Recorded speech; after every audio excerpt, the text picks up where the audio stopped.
Good morning, student. I am Muslima Aslam. This is a lecture of design and analysis of algorithm. Today we are going to discuss about approximation algorithm. So in previous lecture में आपने देखा था NP theory of NP completeness.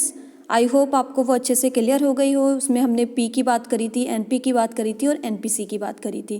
तो आज हम देख लेते हैं approximation algorithm. So approximation algorithm what?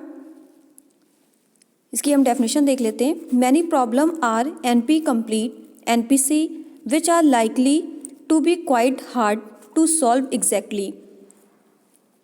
Means ये भी एक टाइप की एल्गोरिथम होती है जिनमें हम देखते हैं बहुत सारी प्रॉब्लम होते हैं NP कंप्लीट NPC जिसको हम quite hard to solve exactly. मतलब NP कंप्लीट जो प्रॉब्लम होता है उसे सॉल्व करना बहुत हार्ड होता है, एग्जैक्टली आंसर नहीं मिल पाता है. For above solving problems approximation algorithm is used. तो इसको सॉल्व करने के लिए हम क्या करते हैं, अप्रॉक्सीमेशन एल्गोरिथम का यूज़ करते हैं. नेक्स्ट पैराग्राफ देखिए. In this algorithm generally fast but may not get an optimal solution but they can be provide to close to the optimal solution.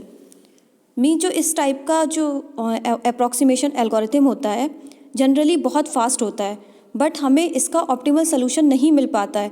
But हम इसको provide to close to the optimal solution, लेकिन हम इसका जो approximation होता है मतलब उसके आसपास की वैल्यू को ले लेते हैं. ठीक है, तो इसका रेशियो देख लेते हैं. अप्रॉक्सीमेशन का रेशियो P ऑफ N होता है. इसकी जो फार्मूला है maximum C of C abstract comma C abstract upon C. ये आपका लेस देन इक्वल टू है P ऑफ N के. P ऑफ N आपका क्या है, परफॉर्मेंस रेशियो. ये आपको दिख रहा है. ठीक है, मैं इसको हाईलाइट कर देती हूँ. ये आपका जो है परफॉर्मेंस रेशियो है. वेयर C जो एब्स्ट्रिक्ट है वो क्या है, कॉस्ट ऑफ ऑप्टिमल सोल्यूशन. ये है आपका. और जो C है वो क्या है, cost of solution return by the approximation. ठीक है, अब हम इसका क्या देख लेते हैं कि एग्जाम्पल देखते हैं. Example of approximation algorithm.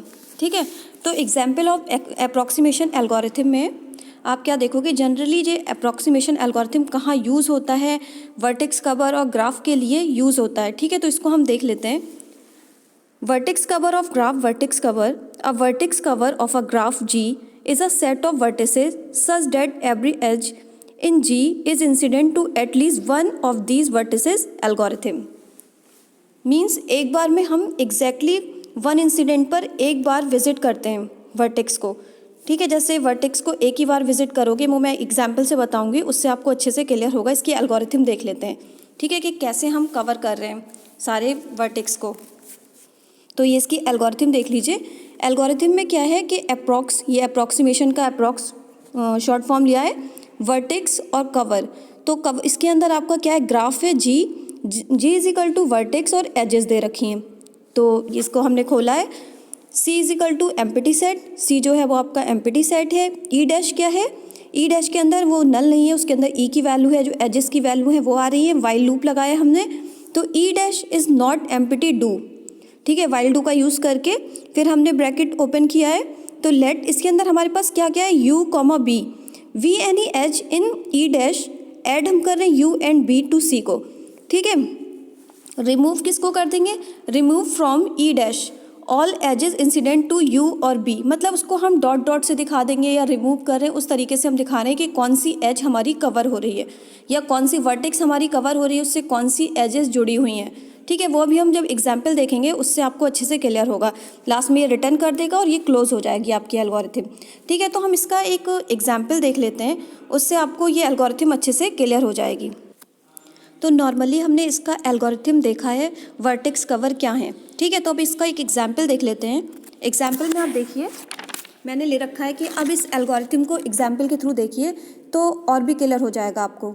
तो एग्जाम्पल देखो, ये हमने जो एग्जाम्पल लिया है वो आपको क्या दिख रहा है, अनडायरेक्टेड ग्राफ दिख रहा है. इसमें अनडायरेक्टेड ग्राफ में आप देखिए, सपोज हमारे पास ये ग्राफ है जैसे अनडायरेक्टेड. सबसे पहले इसमें कितनी वर्टेक्स हैं, A टू B जा रही है, B to C, C to E, E to D जा रही है, D टू F. और सॉरी ये F टू E भी कनेक्ट होगा, वो मैंने किया नहीं है लेकिन मैंने नीचे शो कर दिया है, ये मैं भूल गई हूँ, आप ये कर लीजिएगा.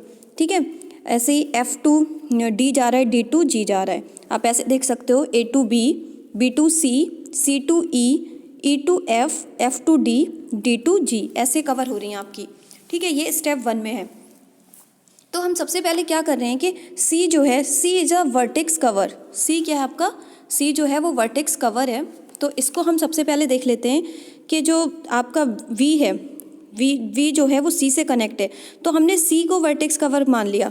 जब सी को वर्टेक्स कवर मान रहे हैं तो सी जो है वो कहाँ से ट्रेवल करता हुआ आता होगा, बी से ही तो आता होगा, क्योंकि वो वी से कनेक्ट है। उससे पहले वाली जो एज वर्टेक्स है वो वी है, और उससे जो कनेक्ट है वो कौन कौन सी एजेस हैं, ई और डी। ई और डी वर्टेक्स उससे कनेक्ट है, तो उन एजेस को हम क्या कर देंगे, डॉटेड से दिखा देंगे, डॉटेड लाइन से शो कर देंगे। और जो आपका जिससे वो ट्रेवल करके आ रहा है, वी से ट्रेवल करके आ रहा है, उसको हम हाईलाइट कर देंगे। तो जो हमने सी वर्टेक्स को कवर किया, तो सी वर्टेक्स से हमारी 3 एजेस जा रही थी। एक हमारी डी को जा रही थी, एक ई को जा रही थी, और एक वी से आ रही थी। तो यानी कि जो सी पे पहुंचने के लिए वो बी से ट्रेवल करके आई है।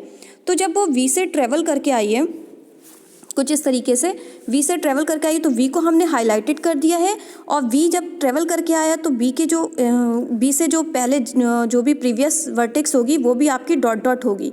ठीक है, तो ये भी आपकी डॉटेड से है, ये भी आपकी डॉटेड से है। अब आपका ये स्टेप 2 में आप इस तरीके से कुछ दिखाओगे, जो हाईलाइटेड हुई है वो कौन सी हुई है, सी से बी, तो ये आपको इसको डार्क कर दोगे। ठीक है, अब हम देख लेते हैं थर्ड स्टेप। थर्ड स्टेप में हमने क्या किया, E is a vertex cover.